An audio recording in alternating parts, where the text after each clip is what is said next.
কামের আসল অর্থ হল কামনা।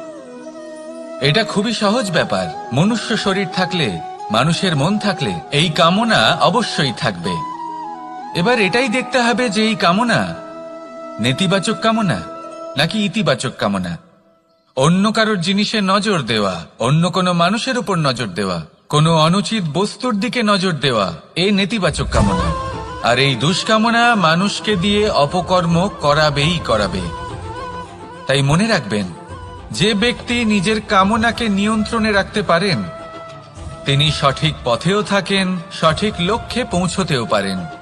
যিনি কামনা নিয়ন্ত্রণে রাখতে পারেন না তিনি তার পথও হারিয়ে ফেলেন এবং লক্ষ্যচ্যুতও হন। তাই মনে রাখবেন, নিজের কামনাগুলিকে নিয়ন্ত্রণে রাখুন।